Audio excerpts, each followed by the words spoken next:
नयन जगत.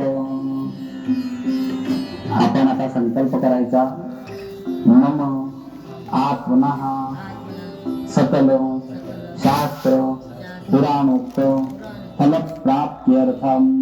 आपल्या गोत्राचा उच्चार करायचा.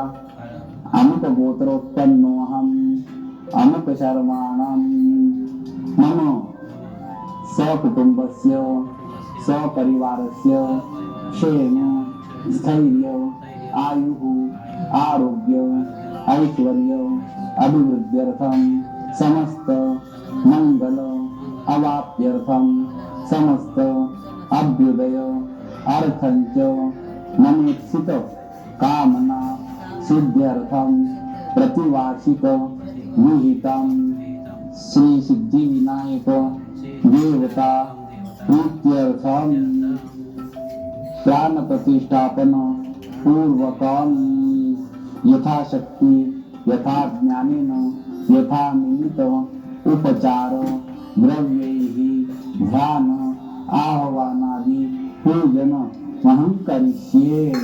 असं आपण हातावरती उजव्या हातावरती पाणी घेऊन असं तामनात सोडावे. तत्रादो निर्विघ्नता सिद्ध्यर्थम. दुसऱ्यांदा पाणी सोडावे. गणपती स्मरणंच करिष्ये. आसन कलश घंटादि पूजनंच करिष्ये. असं 3 वेळा पाणी आपण त्याच्यानंतर आपल्या तामनात सोडावं. त्यानंतर आपण हात जोडून गणपतीचं महागणपतीचं स्मरण करावं. कोणत्याही कार्य सिद्धी करता अगोदर महागणपतीचं स्मरण करतात. इतर पूजनमध्ये एक गणपतीची सुपारी मांडून आणखी त्याची पूजन करतात. पण या पार्थिव गणपती आपण सिद्धी विनायकच बसवतोय म्हणून त्याच्याकरता नुसतं गणपती स्मरण केलं तरी चालतं. म्हणून आपण गणपती स्मरण करायचं. वक्रतुंड महाकाय सूर्यकोटी समप्रभ निर्विघ्नं कुरु मे देव सर्वकार्येषु सर्वदा कार्यं मे सिद्ध.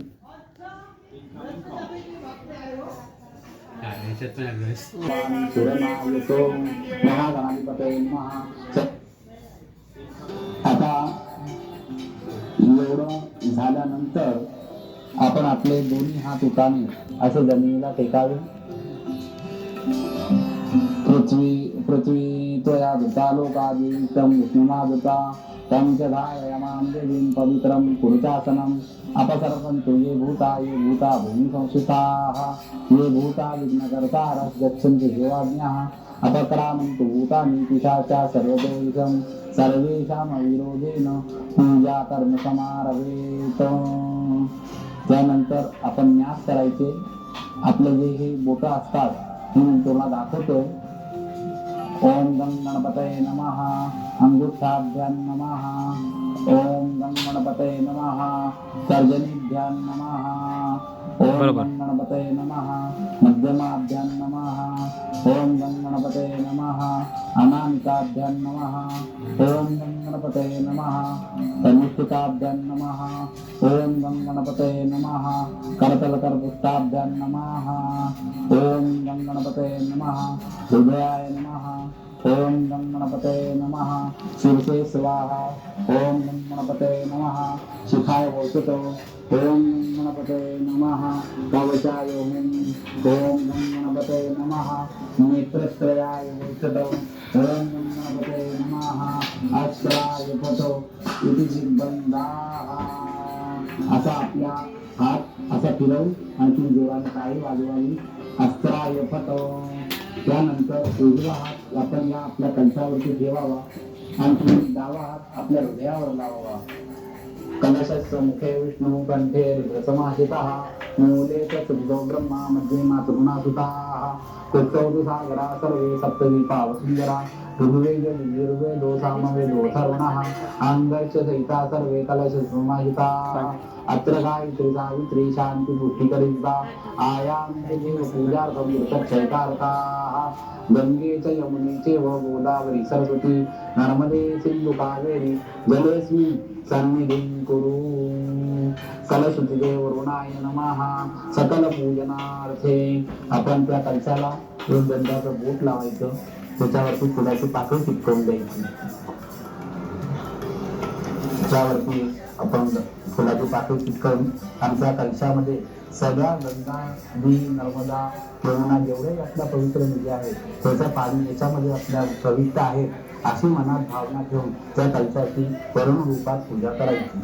त्यानंतर कलश पूजन झाल्यानंतर शंख घंटी यांचं पूजन करायचे.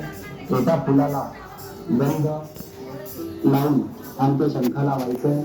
शंखाला आपल्याला वाहत नाही म्हणून नुसतं गंध फुल घ्यायचं.